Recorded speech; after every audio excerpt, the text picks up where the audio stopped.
Dr. Butch Ware, thank you so much for joining the podcast, brother. Good to be on. It's a pleasure to have you on. You're the vice president candidate running with Jill Stein in the 2024 elections, representing the Green Party. You're a historian of Africa and Islam, and you earned your doctorate at University of Pennsylvania, where you trained in African history, African American history, and Islamic intellectual history. One thing that I found shocking was that you weren't always Muslim. True. I don't know what it would mean, but you come off as you have always been. Alhamdulillah wa shukrillah. I mean, from the day of Alastu bi Rabbakum, from the day before time, from the day of Am I Not Your Lord, in Surah Al-Araf, Allah mentions that all of the spirits, were called out and made to testify, am I not your Lord? So for sure, I've been Muslim since then. But in this life, I came to Islam at age 15. Age 15, mashallah, wow, that's very young, mashallah. Yeah. I mean, in this postmodern society where intellect is only in the secular realm, and you yourself are very successful in that realm, in the intellectual, philosophical, historical, why would you choose a religion, especially one so hated by the country that you grew up in? I mean, so the way that it happened for me is it helped me make sense of a lot of my own personal experience, and the fact of why not just Islam was hated, but about why I was hated, as a black person coming up in America. So my own personal story, journey to Islam. When I was 15 years old, I read the autobiography of Malcolm X. And I read it cover to cover in one night. I could not put that book down. I still teach it in my university classes in one way or another pretty much every year. I think that it is the most powerful narrative of spiritual redemption ever written in the English language. The Quran has been translated into English, so I can't say it's the most powerful book in the English language, but the autobiography of Malcolm X is the most powerful spiritual narrative that was written in the English language. And Malcolm talked about how dark some of the places that he had been in his life actually were. Malcolm, his father was murdered by white supremacists. His mother, driven to mental illness by, white supremacy, structural racism, and misogyny. He ends up, in a life of crime, getting locked up. And for me, as like the son of a locksmith with a 6th grade education, who was also himself like a hustler, as somebody who was the son of a teenage mom. My mom was 15 years old when she was pregnant with me, and her high school guidance counselor told her to have an abortion because she was a white woman and my father was a black man, and she was told that she would be strung out on heroin and prostituting herself by the time she was 17 if she brought this baby to term, right? That's the kind of, white supremacist environment that I was raised and brought up in. I grew up in D.C. In a time when it was 95% black. You could literally go for weeks where my mother would be the only white person I saw. And we never lived at the same street address for a calendar year until I was 8 years old. So eviction after eviction, sometimes, living at relatives' house, couch surfing, not as a 20-something, but as a whole family. Sometimes shelters, sometimes battered women's shelters. And when Malcolm's experience of like being guided to Islam, in prison, and seeing what that man became and how he transformed so many lives after being in such dark places, I wanted what Malcolm had at the end of that book. So literally that night, after I finished reading the book, I went to school without having slept, and I checked out an English translation of the Quran from my public school library. And the next afternoon when I came home, I read that book cover to cover too. And then I fell asleep and missed the next day of school. Literally. That book was the Quran, That right? book was the Quran. Okay. That was an English translation of the Quran. And I had taken my Shahada by the end of the week. That was the beginning. For me, being brought into Islam and being brought into like the black tradition of resisting white supremacy, and to like finding your true voice, finding your own inner path to liberation through spiritual elevation, but then also struggling against oppressors in the world to make the world a more just place. Those two things were the same thing for me. And how does the Green Party fit into your moral makeup now as an African American, as a Muslim? Does it? Oh, very much so. I mean, this is one of the things that I think a lot of people that are probably going to watch this video don't actually know anything about the politics of the Green Party. And they've been propagandized to think of the world as separated into conservatives on one hand and liberals on the other. The Green Party has neither liberals nor conservatives in it. Okay, the Green Party isn't a liberal or conservative party. So the Green Party stands for three things, basically: people, planet, and peace over profit. Okay, people, planet, peace over profit. So how do these values align with the values of Islam? I'm gonna just lay this down for a second. The very things that the Green Party sees itself as committed to preserving and defending are exactly the same things that Muslims are charged with maintaining custodianship over. So Khilafah is not caliphate. Okay, the word in Arabic actually means stewardship. It means you possess authority not in your own name, but as a vicegerent, you're running things until God takes it all back. Inna nahnu narithul arda wa man alayha wa ilayna yurja'un. God says in Surah Maryam, right? The earth and everything on it and all that are upon it all come back to us. We inherit them all back, God says. You're talking, from the standpoint of the Holy Host. So all of that is to say is that everything down here is on loan.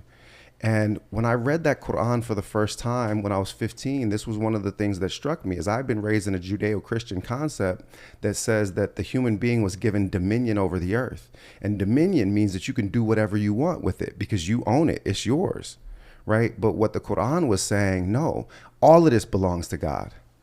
And your job is to maintain it in balance until God calls it all back. And you are going to be called to account for your stewardship. Well, what are we going to be called to account for our stewardship of? The people, protecting their rights, keeping oppression from reaching them. The Prophet, peace be upon him, said, if you see an injustice, stop it with your hand. If you can't stop it with your hand, speak against it with your tongue. If you can't stop it, speak against it with your tongue, then at least turn your heart against it. And that is the least that can be accepted of a person of faith, right? And the reason is that the oppression of other human beings is the most grievous form of sin in Islam, except for shirk itself, right? Well, so we are supposed to safeguard the rights of people. We're supposed to protect them from oppressors. We're supposed to safeguard the planet. It is actually our job as caliphs, as successors, as stewards in the earth, to maintain the balance in our natural environment. And Islam had ecological ethics long before Western societies ever concerned themselves with such. And then lastly, safeguarding the peace, being stewards of the peace. Well, how are we doing right now? Right? We have the United States government, which is the most brutal, tyrannical empire ever to exist in human history. The Pharaoh of the Quran, the Nimrod of the Quran, the Roman emperors that tormented John and Jesus, Yahya and Isa, respectively. They never had the capacity for surveillance and dealing death that the United States empire has today. So the Green Party stands for ending this imperialist model of ruling as though you own the earth, destroying the environment through all kinds of capitalist extraction, killing people for oil, killing people for natural gas, 1 million Iraqi civilians, so that Halliburton could bank additional profits. Right now, 200,000 plus of our brothers and sisters in Palestine gone, unalived, for what? Because there's $1 trillion in natural gas off the coast of Gaza, right? We are supposed to be stewards of all of these things, of the people, of the planet, and of the peace. And right now we are stuck with an American imperial system that is destructive of all of these. Groceries and rent have gotten to a place that's just unbearable for most Americans. Most Americans can't pay for next month's rent.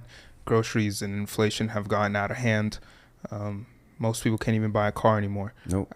How does the Green Party and you and Dr. Jill Stein plan to tackle the economic problems. Yeah. So this is as Dr. Jill likes to put it, this is the only,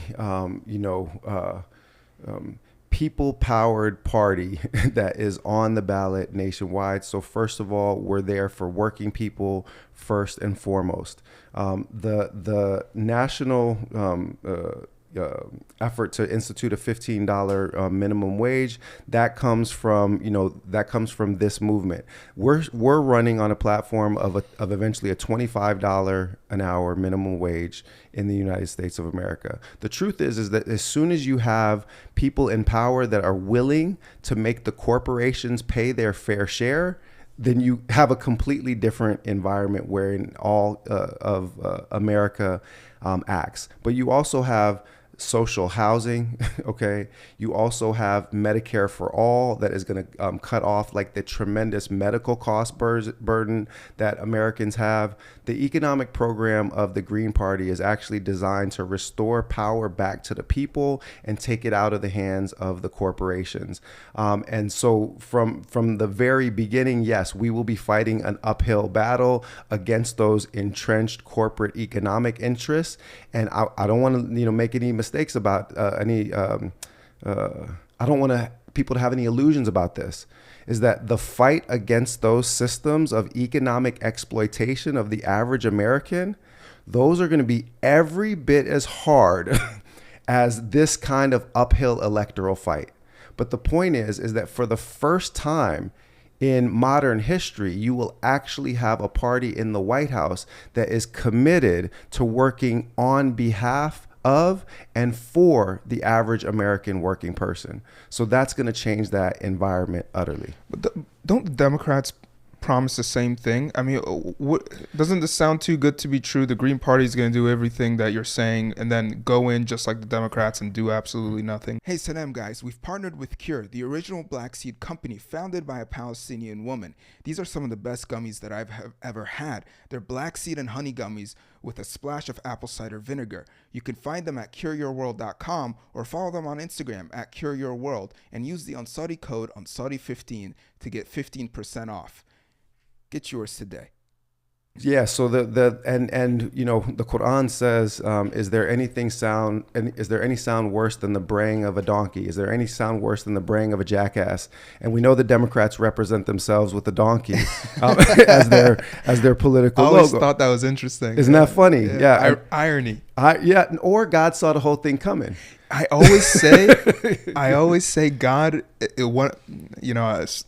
astaghfirullah, hopefully I'm not, God forgive me if I'm wrong here, but I think one of God's form of humor is irony. Of course. No, so listen, of course Allah has a sense of humor. If he didn't have one, how could you have one? Exactly. And I don't think that it's accident that there are these allegories about not just Ashab al-Khimar, not just the companions of the donkey and the braying of asses. And to return to your question, right? Yeah, they've been gaslighting you. We're not them, right? We have a record of actually organizing and activist work to accomplish these goals, and we've been working on them for decades. And the Green Party, in lower level elected position, has been responsible for these policies across the board. The Green New Deal that the Democrats stole and then refused to implement, they called it the Green New Deal because the Green Party came up with it.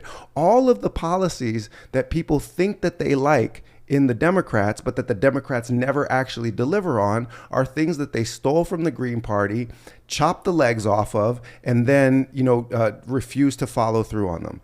Last part now in the Quran, just while we happen to be stopped there. It's not just the party of the donkey. In Surah Al-Fil, have you seen how your Lord dealt with the party of the elephant? Wow.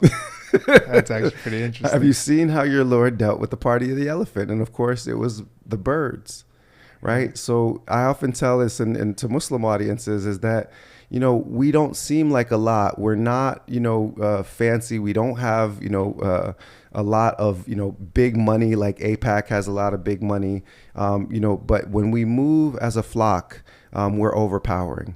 and we can fell even the mightiest of beasts. I think that we've got, these two, this braying jackass donkey party, and we've got this seemingly insurmountable elephant party. But the truth is that we are those green birds that circumambulate the throne.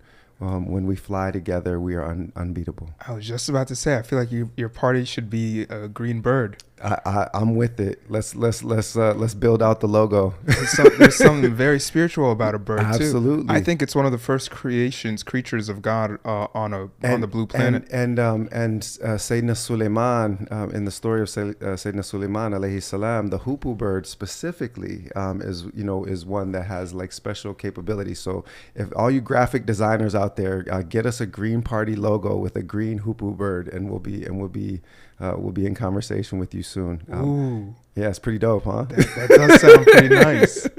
Yeah. Feel free to reach out to me if you guys can't get to Dr. What's your campaign website, by the way? JillStein2024.com. And then you can also go to Green Party Action Network.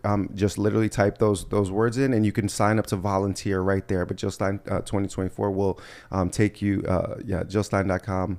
JillStein2024.com will take you right to the website and get you oriented where you can donate, where you can volunteer. But I know, especially for the younger people, don't necessarily have a lot of money in their pockets for all the reasons that you just mentioned. They're trying to, make everybody broke these days. The biggest thing that we can use right now is voter registration and volunteers. Like we need people to to get the word out and to get people registered. And for just one quick reason, is that the mainstream media will actually have to cover us if we get our donations and voter registrations up, because it will that stuff makes news by itself. That's how they keep score in the political game, is when they see new voter registrations, then they start to see a wave coming.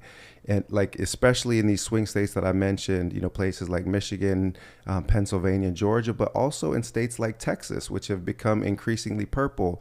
Forget the purple, just go straight to green. Don't fight between, blue and red. Pick a verdant green path between liberal extremists on one hand and conservative extremists on the other. Yeah. One of you guys' main slogans or campaign runs is how you will end the genocide in Gaza. As you well know, since you grew up in D.C. and so did I, that there is a foreign policy elite that actually runs our foreign policy in America. It's a conglomerate of lawmakers, both Democrat and Republican, think tankers, intellectuals, and so on. They're terrified of us. Go ahead. Yeah. Corporate representatives. And under Obama's administration, one of his staff coined the term the Blob. Yeah. Right? You can't really get your hands on them. They're not necessarily an institution or a system, but somehow they run all of our foreign policy. How would you guys be able to tackle the Blob as you and Jill Stein? Because even Obama couldn't take them on. Oh, no, Trump couldn't take them Obama on. could take them on. Obama could have taken them on. He absolutely could have taken them on. So let's just talk about this black imperialist Barack Obama for a second, because he's the archetype for Kamala, who isn't half the politician that Barack was. So to my knowledge, or to my recollection, I've only voted in 2 presidential elections in my life. Bill Clinton when I was 18 years old, and Barack Obama the first term I guess that must have been 2008. Now, Obama fooled us because he didn't have this imperialist background, but then when he got in there, he started bombing more Yemeni kids with drones than any previous president, and had Gaddafi assassinated, and we now have like an actual slave trade in Libya because they completely destabilized Libya, like U.S. imperialism destabilizes every single place that they want to extract resources from, right? So let's just talk, quickly about Obama. Obama actually developed his own independent electoral machine. He had his own email list. He had his own institutional structure, which was not borrowed from the establishment wing of the Democratic Party. He actually could have destroyed the corporate wing of the Democratic Party if he wanted to. He did not need them for anything. They needed him for everything. And because he was not actually black, phenotypically black, yes, African American certainly, but black traditionally connotes not just a race, but an oppositional ideology to white supremacy. Blackness is a political stance. Steve Biko, South African resistance leader who was killed in police custody in South Africa, said that South Asians are black when they stand against apartheid. Right? Blackness is not a color. Blackness is an oppositional stance vis-a-vis white supremacy. And in that way, Obama was not black. Obama was a white supremacist. And in that same way, Kamala Harris is like the black face of white supremacy. So Obama actually could have broken the blob. He did not need to turn the keys over to the revolving door of lobbyists and influence peddlers and think tankers and all of these, man, they're not gonna like me for this. All of the associated grifters that make their money on the margins of an economy of theft run out of the Beltway, right? That's really probably like the people that are most afraid of us, because we don't owe any of those people any favors. None of them, right? Dr. Jill Stein and I come in completely unencumbered and unbeholden to that establishment. So we can actually make clear-eyed decisions about what's in the best interest of the American people without having to serve this political class that has, emerged as a kind of, like almost like the French aristocracy before the revolution, right? Like an almost purely parasitic, political class. Now, for all of the experts in that class who are like actually committed public servants and who are people who like have a vision about restoring democracy to the American people, yeah, send us a CV, right? Send us a resume. But as for the overall structure as currently, framed, like the first thing that the Green Party is going to do is campaign finance reform. And campaign finance reform in the short term. In the long term, you do not have private money in elections. In Europe, they do not run on the basis of who has the most money. The federal government gives the same amount of money to different parties to run their elections, and therefore the people that have the best policies win. That's the way an election should be run in the United States of America. That was actually also the reason why I voted for Bill Clinton when I was 18 years old, is he was running on campaign finance reform. And when Slick Willie realized that he could raise more corporate money than the Republicans did, he sold us out. And the Democratic Party has been selling out the American people ever since.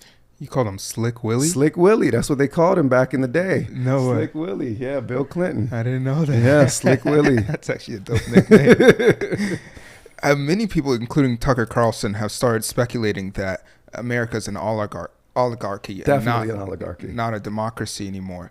Okay, so do I even need to ask the question? I mean, yeah. So it is. It's a political entity that is ruled by an elite group of wealthy people, landowners that are the shadow land and real estate and property owners that are the shadow government behind the government. And they're funding both parties. They're funding Team Blue. They're funding Team Red. They're not funding us. And that's why we can't appear on any of their media. That's also the reason why, by the way, why we need our own media network. And all you out there, stay tuned for the launch good to come out, because completely independent of the auspices of the Green Party, I'm working with a group of Muslim investors to launch a media network so that we can put all of the talent that has been sidelined by the Zionist, what's the word that I'm looking for? The Zionist emptying of the media. They've basically had all of the anti-Zionist media people fired, right? Well, now you have this incredible group of talented journalists, talented media personalities that are just working as podcasters. So I've actually already started lining up Muslims not as donors to a political party, but as investors in a media network, so that we can get all of these people working on the same team and coming back and fighting with like a political vision that is like actually in the interest not just of Muslim Americans, but in the interest of the American people as a whole, as opposed to just in the interest of this corporate oligarchy, which controls all the sources of our news, which is why people think that they only have two choices, dumb and dumber. I mean, I was actually going to ask you this. Why is it that we allow a group of people, a small group of people with an exuberant amount of money to decide the policies and laws that affect day-to-day people's lives like you and I? How did this even end up happening? Because like you're saying, it doesn't happen in any other Western democracy. How is this allowed here? And would you guys put an end to lobbying? It's finished, and they know that it's finished, right? It is a system of legalized corruption. It is a system of legalized kickbacks. So of course it has to end. And that level of like corruption inheres in so many of the services that should be public goods for the American people, like healthcare, right? We have an insurance paperwork pushing class that doesn't exist in those other societies. One of my daughters had to go to the emergency room and an ambulance ride when I was in France on research leave. And I'm thinking, as this is happening, like, I don't have insurance coverage, and I'm running up in my head, man, that ambulance, like $3,000, emergency room visit, all of these tests that they're doing. And in my head, I'm like slowly having a heart attack as I'm thinking $15,000, $20,000 that I'm gonna have to pay out of pocket. It was a $75 bill. That's it. Because everybody's guaranteed basic health care in France, even people that just happen to be passing through. It's $20 for a doctor visit in France. And the reason is that you don't have a class of profiteers that are lobbying the government that they have to exist and that are therefore able to purchase influence. There's been study after study that has shown that in the last 30 years, that American public policy has exactly no correlation at all with the will of the American people as expressed in polling. And it follows exactly the will of the corporate lobbyists. They get what they want because they paid for it. And there is no reason that we accept this, except that we've been conditioned to believe that there are no other choices that are possible for us. We've been needing a third party. Now we got one. So if you and Dr. Jill Stein are both saying you want to dismantle the imperial system that's in place, Yep. the empire ran by corporations and so on, Yep. why would said empire then allow you to win? The beauty of this is that no force is actually capable of holding back the will of the American people. That is the reason why these democratic cities and these democratic states are sending all of these cops to campuses to try to break up encampments, because they know what I know. One of my favorite African revolutionaries, Amilcar Cabral, who struggled for the independence of Guinea-Bissau against the Portuguese colonizers, and also of Cap Verde against the Portuguese colonizers. He said, no fist is big enough to block out the sky. When people actually have aspiration and hope for something better, and especially when young people have aspiration and hope for something better, it's an unstoppable force. We just saw this happen in Bangladesh, did we not? The young people rise up. And the thing is that there are actually not enough soldiers in the United States of America, not enough riot cops, not enough police to get the young people back under control once they've decided enough is enough. That's why they're trying so hard to stomp these movements out amongst the youth while they're still small scale, while they still have a chance. And if you don't think that it's true, just think about how many of these corporations were getting insanely rich off the massacre of the Vietnamese population in a war that was just designed for colonial control, right? It was literally to take over in the role of colonizer from the French who had previously colonized Vietnam. But the American young people, especially starting on campuses, made themselves so ungovernable that even a right-wing reactionary thug like Richard Nixon was required to withdraw troops from Vietnam. They had to back down because they know that when the youth especially make themselves ungovernable, they lose the next generation entirely. And that's what they're afraid of with your generation. And I'm trying to tell them that the truth is that they didn't ban TikTok fast enough, right? Like we're coming for, you know, the the 18 to 29 demographic. And as we talked about before the show, I won't get into it here. Like, we're using innovative strategies to use social media to reach people, to get people registered. We're definitely going to have the biggest voter turnout in the 18 to 29 demographic of any election in recent memory. Last point is this. I personally was part of it the last time that I saw this happen. I started marching for divestment and the end of apartheid in South Africa when I was 13, 14 years old. And I marched with my mom and I marched with my community in the south side of Minneapolis. And it seemed hopeless because the same way that, police departments are in league with the IOF right now, they were in league with the South African Defense Forces back then. The same way that they were testing out, police violence in Palestine and then exporting it to American communities, they were doing the same thing with South African policing, back then. And the corporations were all beholden, to South Africa, especially, arms manufacturers and other things. And we marched and we marched and we made ourselves ungovernable, and we made it so expensive that eventually all of these institutions, all of these corporations, all of these universities had to divest. And just like that, apartheid was over. Now, there's still a lot of work to do in terms of restorative justice and actually bringing real democracy to a place like South Africa. But we have those same problems here. What they don't have in South Africa anymore is an apartheid state. And that is what is coming for Palestine. The end of this apartheid state is within our reach if we do not desist. But we must take political action. Protesting isn't enough. Kwame Ture, formerly Stokely Carmichael, who was another student of Malcolm X. Malcolm also said, we are not outnumbered, we are out-organized, right? And what Kwame Ture did with that insight is that he said, people usually mobilize around issues, but revolutionaries organize against systems. So what we're seeing now is mobilizing around an issue. What we need to do is organize against systems. Well, as a historian, I can tell you, political parties often galvanize that organization process.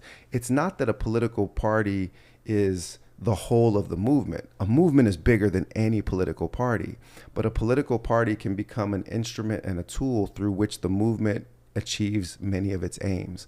Some of those aims are electoral aims, right? Putting people in power that are going to be, make decisions that are more just, more equitable, restore power, agency, and prosperity, frankly, because we're being impoverished by these wars as well, right? Literally $1.3 trillion a year on the military industrial complex. And then they said, what, if you're affected by the hurricane, we'll give you $750. Isn't that what that Kamal just did just the other day? $750. In the same time that they send $9 billion to Israel to extend their war into Lebanon, they're like, here, have some peanuts, American citizens who are affected by this hurricane that's been caused by the global warming that our corporations have been, speeding us headlong towards. We'll just toss you some chump change. The reality is that we are wasting our resources on this military industrial complex. As soon as we successfully, divest, as soon as we pull back from the verge of nuclear war, as soon as we put the military industrial complex back in check and use it for what it's for, which is just to keep the American people safe instead of antagonizing people across the globe and helping corporations make money from them, then we'll better be able to meet the needs of our citizens here. When you take that case to the American people, it's a case that makes itself. So you're basically saying that the Green Party is that avenue of systemic organization to make actual impactful change in the future, especially if Muslims want to place it within that political system, and you think as well African Americans. What would you say to Muslims that are saying they're just not going to vote this year, or African Americans that are saying that? It's a really good question. And since this is a program that's targeted predominantly at Muslims, I'm going to be real blunt about this. And some people are not going to like what I'm about to say, but the reality is that if you are being offered an instrument that you can use in order to alleviate the suffering of your brothers and sisters in Palestine, and you do not use it, what will be your excuse on the day of judgment when God questions you? In other words, no, electoral politics by themselves might not solve the problem. But if you actually give the Green Party, which is the only non-genocide party that is on ballots nationwide and that is actually capable of hurting the two genocide parties in electoral terms. So you can go in and vote and you can write your name not just on a ballot, but on the lawh, on the eternal tablet that you said, I resist, I refuse. This is a powerful, positive act that you can say, I am not amongst those who sided with Pharaoh. As for the people who write down the name of the Democrat, you're literally writing your name next to mass murderers.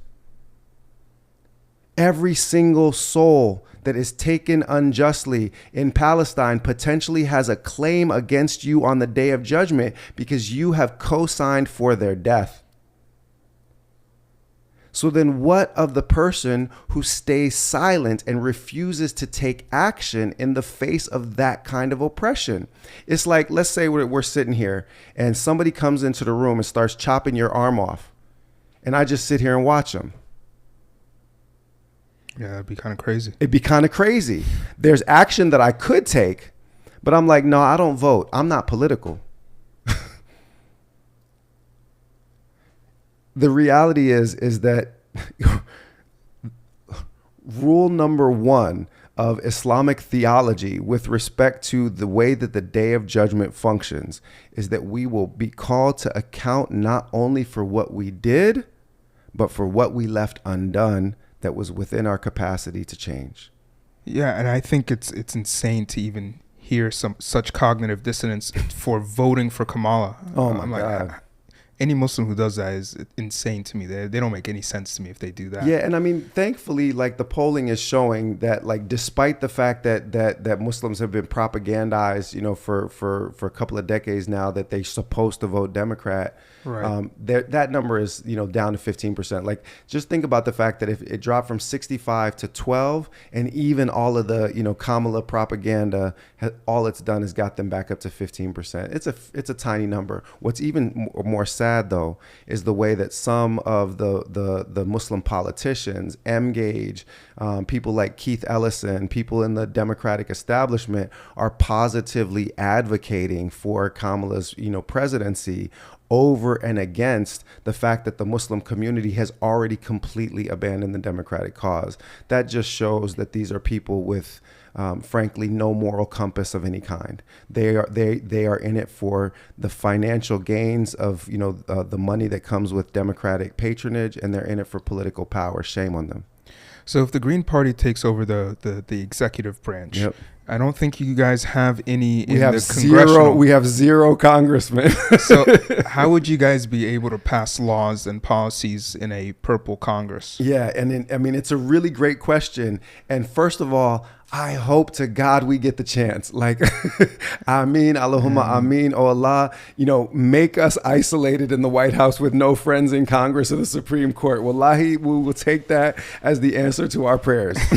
But it's a relevant question, right? So if that happens, and we are isolated with no friends in Congress, no friends in the Supreme Court, no friends from the other branches. Dr. Jill has already spoken on this. There is a lot that the executive branch can do by itself. The Department of Justice is lodged inside the executive branch, which means that you can immediately launch antitrust lawsuits against the big media conglomerations that are poisoning the American people with their propaganda. You can break those up. You can do that with the big corporations that are also making it hard for small business owners. And by the way, this is my pitch to the Republican voters. Listen, we can lower your taxes, and you don't have to sign on with a racist in order for us to lower your taxes. Because I don't actually believe that most Republican voters are racist, by the way. I know Trump is a racist, and I know that all the real white supremacists love him for that reason. But I think that most Trump voters actually are not racist. They just, everybody that grows up in an American society is filled with white supremacist ideas. That includes people of color, by the way. But they're not like explicit racist. They're not, Klan thinkers. They just don't see a difference between blue criminals and red criminals, and all other things being equal, they'd rather pay lower taxes. Okay. So I think that we will have had to persuade a lot of those people to vote for us too. We'll be sitting isolated, Dr. Jill and I, in the White House. No friends in Congress, no friends in the Supreme Court, but we'll have the Department of Justice that can break up these monopolies. Dr. Jill can make a phone call right that day with an arms embargo. In fact, she pointed out that she can make that phone call the day after the election. No need to wait to be sworn in, right? That you can tell Bibi Netanyahu that his little, Hitler impersonation is over. He's done. He's going to The Hague, and that's that, right? So there's a lot that you can do with just the executive branch. But more importantly, what it will mean is that we went from 1.5% to 5% to 15% to 34%. It means that we will, like Ali did, shock the world. And that means that whatever the entrenched interests of those congressional people, the senators, we will have been given an unprecedented mandate from the American people themselves. It will be the single most unlikely and overpowering statement that the American people have made since 1776 or 1863. Hey Sanem guys, we've partnered with Cure, the original black seed company founded by a Palestinian woman. These are some of the best gummies that I've ever had. They're black seed and honey gummies with a splash of apple cider vinegar. You can find them at cureyourworld.com or follow them on Instagram at cureyourworld and use the Ansari code Ansari15 to get 15% off. Get yours today. What are common misconceptions about the Green Party and what's the truth in it? That's a great question. I think that the most common misconception about the Green Party probably nowadays is that we're taking votes away from Democrats are going to make Donald Trump win the election. I think that's true. I think that's probably the most common misconception. Yeah. And I mean, the easiest way that I can kind of dispel that misconception for people, we mentioned Dalia Mugahed, right, already. So when I joined the campaign, I sent Dalia a message. I'm like, I'm going to be in the DC area. Can we take a meeting? So we met at a coffee shop, and she came in with a stack of papers and her laptop, and she said, Dr. Bilal, because people in the Muslim community usually call me by my Muslim name. That's how I've been known teaching in that community for 20 years. She's like, Dr. Bilal, here's what you need to know. So Dalia Institute for Social Policy and Understanding has been polling the Muslim community for decades now, literally over a decade. Maybe not 2 decades yet, but more than a decade.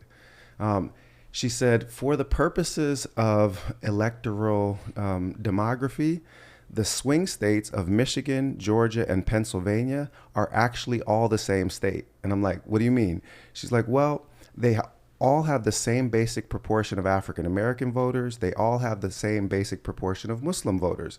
The Michigan has more Arab voters, but many of them are Christian Lebanese and so forth. So when you actually wash out the numbers, these states all look very similar in terms of Black and Muslim representation and also Latin representation. She said in 2020, Joe Biden won those 3 swing states by the narrowest of margins, and he got 65% of the Muslim vote in those swing states.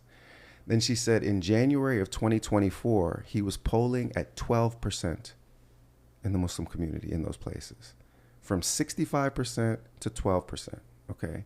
And that's when I realized, the Democrats have actually already lost the election. They're just pretending like there's still an election to have. Because the truth of the matter is that they cannot win any of the swing states that they need in order to win this election. That was in January 2024 that they were in this grievous state. Things have gotten exponentially worse for them. So what happened is that knowing that these data points were coming up and that they had lost the Muslim community completely, completely. Because you can't slaughter people wholesale and then ask them to vote for you. The Muslims left the Democrat Party completely behind already as early as January. And the polling indicated, why? Well, Gaza, stupid. It was 80+% that said that they'll never vote for Democrats again because of the genocide, period. So they're finished, actually, in our community. So that's when the Democratic leadership hatched this idea of uncommitted. We're going to try to get people to do uncommitted, and they're going to try to pressure, the Democrats to ceasefire or something else. But the reality is that the Democratic intelligentsia already knew that the Muslims were going to go to third parties. And instead of going to third parties like the Green Party, they wanted to try to keep them inside the Democratic fold. And so those uncommitted voters, when you go to the Democratic National Convention, are literally not even allowed to speak on the stage. Right? They're pleading, trying to get up to be able to make their case at the Democratic National Convention. And just as the Democrats are slaughtering them like animals in Palestine, because remember, 70% of the weaponry comes from the U.S. government. Any American president can shut down any Israeli military operation with a phone call. Ronald Reagan in 1982, when the Israelis invaded Lebanon then, just as they're doing now, called up, who was it? Menachem Begin, it should be, the leader of the Zionist entity at that particular point in time. And he compared what they were doing in Lebanon to the Holocaust of the Jews in Europe and said, cut it out. 24 hours later, invasion over. Joe Biden could do that right now. Kamala Harris could call for that right now. But the AIPAC money is too good for them, too good to them, so they don't do it. So they're slaughtering our Palestinian brothers and sisters like animals and then muzzling them like animals. Won't even let them speak at the Democratic National Convention. So the reality is that this is a party that is full on committed to a genocide and has already lost the Muslim vote. Now, so that was in January 2024. We saw shortly after I joined the campaign that Dr. Jill Stein, my running mate, and I are polling neck and neck in CARE national polling, 29%, 29%, Green Party versus Killer Kamala's party. Okay. Then a week later, polling comes out that says in Wisconsin and Arizona, we're now ahead of the Democrats. Yakin Institute here in Texas just released numbers that said that 53% of the Muslims are voting third party, with the overwhelming majority of them coming to us, the Green Party. Only 15% are voting Democrat, 4% are voting Trump. So now let's go back to that initial misconception. They are trying to tell you that you are costing them the election and that you're going to get Trump elected. But the reality is that they are just scapegoating the Muslims. They are preparing to blame you for when they get Trump elected because of their refusal to back off of a genocide. The reality is that they've already lost this election. Dead man walking. Zombie party. They're finished. You are actually throwing your vote away if you vote with the Democrats right now. They are never going to recover from the beating that they take this November. I'm a historian. We used to have a party in the United States of America called the Whig Party. The Whig Party doesn't exist anymore. Parties disappear, and especially when they become corrupt and bloated and live inside the pockets of corporations and dealers of death, then sometimes they go the way of the dodo bird. They just become extinct. And the Democratic Party is speeding headlong towards the fate of the Whig Party. So the reality is that the Green Party is the future of all real anti-imperialist, organizing. It's the future of people that want to restore democracy to the American people. We want to abolish the Electoral College, institute ranked choice voting in every single election, restore power back to the people and take it away from the corporations. The truth is that by voting Green, you're not throwing your vote away or getting Trump elected. The Democrats are already throwing your vote away by sticking with this genocide, and they're going to get Trump elected by sticking with this genocide. Imagine how depraved you have to be willing to lose an election that you could win if you just stopped mass murdering people. What's your winning right now? Biggest hurdle to winning is the mainstream media's efforts to silence us and to not get us covered. The case for a third party that isn't beholden to AIPAC and to arms manufacturers is a case that makes itself. True story.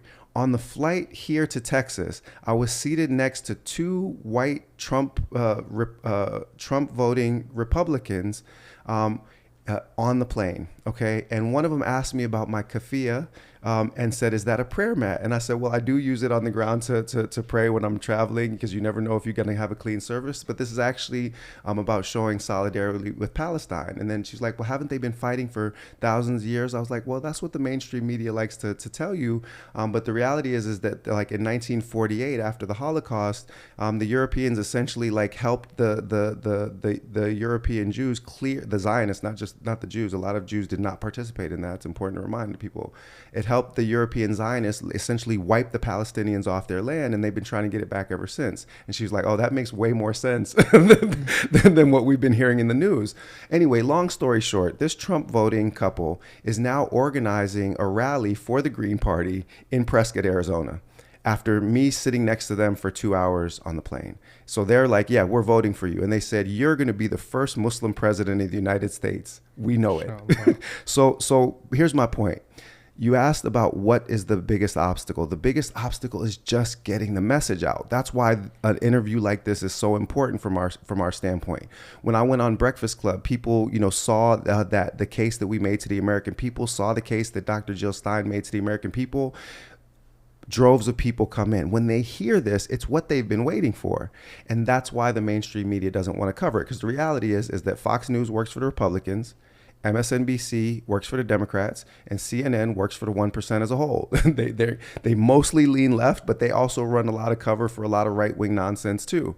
So they work for these political parties. They are state-run media. It just depends on which of the two corporate powers is in power at any point in time as to who's the opposition party, but they're all state-run media. The biggest disadvantage that we face is getting our message out and across to the American people. And I'll just give you like one example of this. Get us to 15% in polling. Doesn't even have to be on election day. Get us to 15% in at least 4 published polls before a certain time cutoff. And the Democrats and Republicans will actually be required to give us a debate appearance. They kept us off the debate stage. If y'all can run the numbers over the next couple weeks, we have an outside chance of still getting a presidential debate. One party on this stage does not want to take all of your tax dollars and use it to kill kids in other countries. One party on this stage doesn't want to now send potentially Americans to go die in another foreign war for another generation the way that they did in Iraq and Afghanistan. That is a compelling case to make to the American people, and they're terrified of it. So they don't want any media coverage on us, because as soon as the story gets out, the American people are not fools. The American people have been fooled. They've been fooled by a media environment that tells them that they only have 2 choices, one bad and one worse. And depending on where you are in ideology, you pick which one you think is worse. But the reality is that they're both run by the same corporations. Whether you choose blue or red, you have militarized fascism at home and imperialism abroad. You said you wouldn't be in it except to win it. What do you think is your best chance of winning this, you and Dr. Jill Stein? In 2024, so I would have put the odds at about 1 in 10,000 when I joined the campaign. And we're polling about triple what we were when I joined the campaign now. So I would probably say, maybe 1 in 1,000. If we can get those odds down to 1 in 100, right? I like that you're giving me actual numbers here. I mean, these are sketch on the back of a napkin numbers, right? I mean, this is the way that my head works. And I mean, I'll say why, first of all. Like, yeah, Malcolm was my pathway to Islam, but I was raised, in the Black Muslim tradition, and that's not just the tradition of Malcolm, that's the tradition of Muhammad Ali too, right? And Muhammad Ali was a big underdog when he got into the ring with Sonny Liston, and he knocked that sucker out anyway. So the point is that I'm fighting to win, right? Just like Ali was fighting to win. Just because somebody, says that you're an underdog does not mean you can't win. Malcolm X said, never let your enemy tell you how many of you there are. Right? they're going to lie to you. They're going to tell you that you can't win. Whereas the truth is that we're already polling strong in the 18 to 29 demographic. We're now polling strong in the 30 to 45 demographic. We have force out there. And a lot of people that have never voted before are willing to vote for this party because we're not either of those two crooked and corrupt parties. So the reality is that we do have a path to victory. It's a narrow shot. But let's say we can get it down to 1 in 100, and I'm going to tell you how that could work. You've already seen a part of it. Instead of pulling back from the precipice, you now see the Democrats going further, doing even worse, extending the war into Lebanon instead of a ceasefire and an arms embargo. So let them keep doubling down. Let them keep shooting themselves, not just in the foot, but in the face.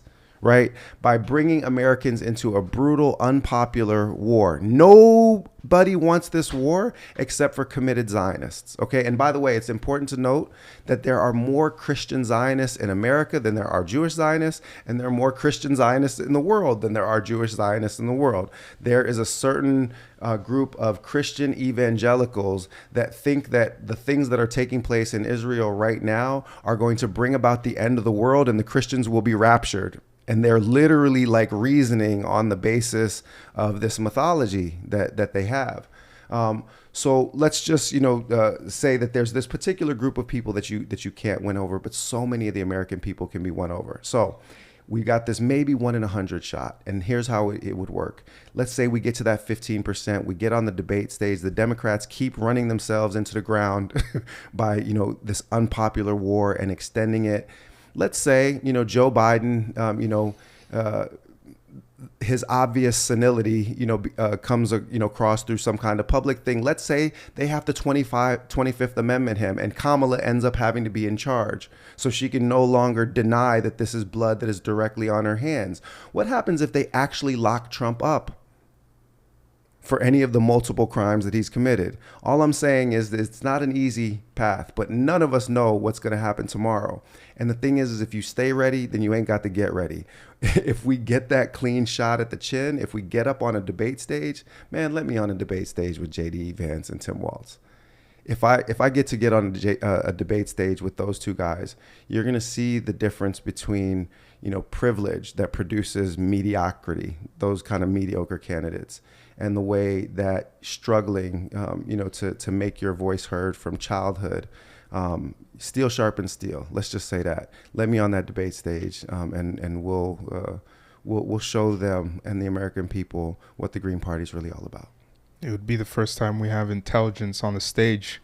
It would be a wild concept. It'd be weird for us. I don't know if we could handle that as Americans, But the thing someone qualified to run? Imagine that, right? Yeah. I mean, and so this is the thing, like Dr. Jill Stein is a medical doctor, Harvard educated medical doctor, brilliant human being with moral integrity and courage.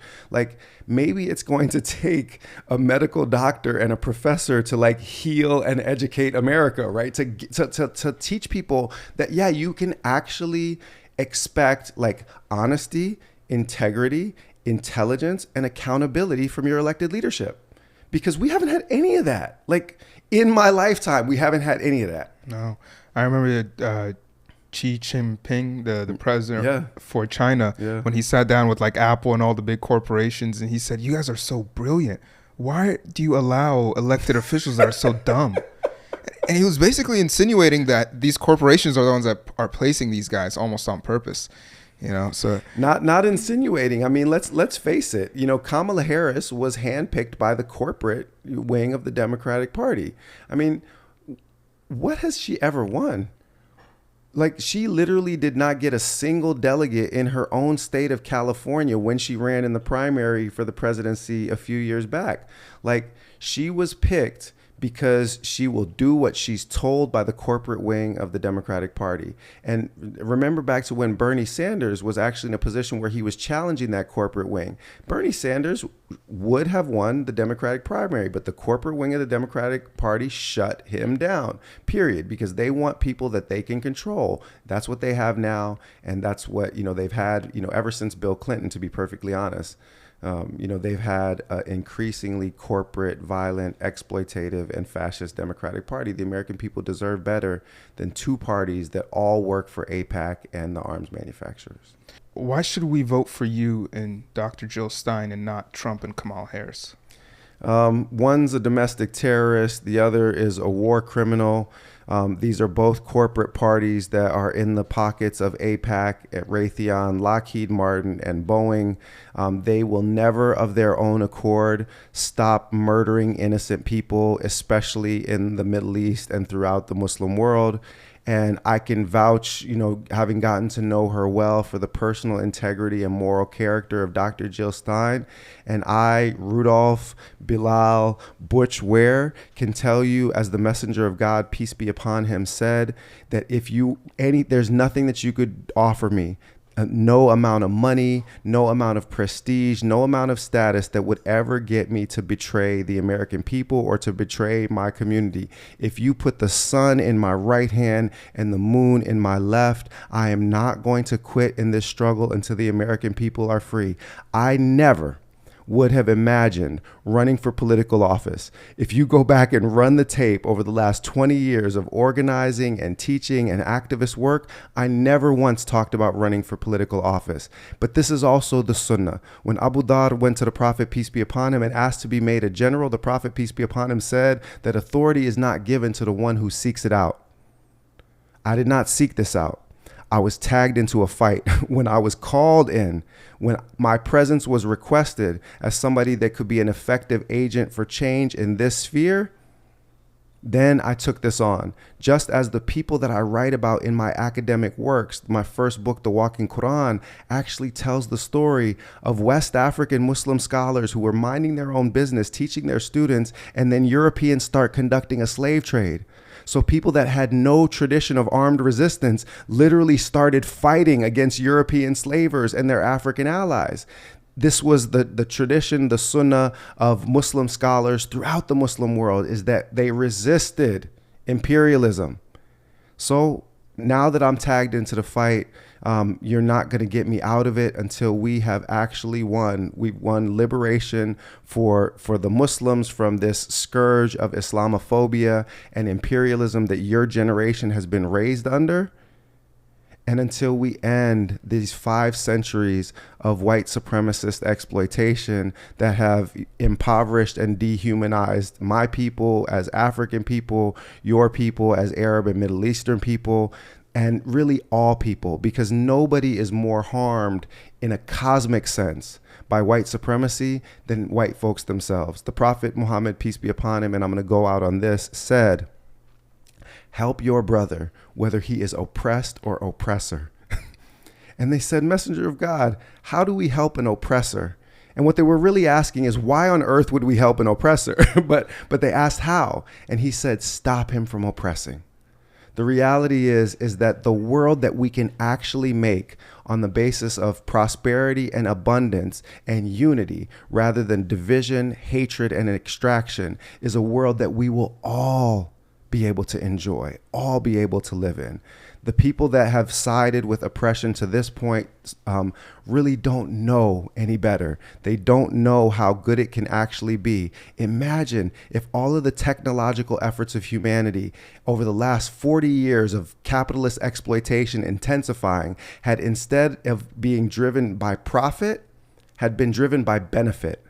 They could make a phone that would last 100 years right now, but it makes more money to make one that breaks down every 2 years. The reality is that we have everything that we need for agricultural abundance. Human beings should probably right now be working about 3 hours a day and have everything that we need.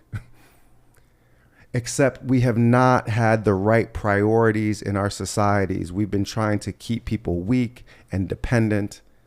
And instead, we can actually usher in a new age of freedom for humanity with Islamic ethics guiding that from the White House. Dr. Butch Ware, yes, thank you so much for joining the podcast. And a privilege and a pleasure. Really enjoyed it. I hope you enjoyed it. Thank you. And thank you guys for listening to the Ansari podcast.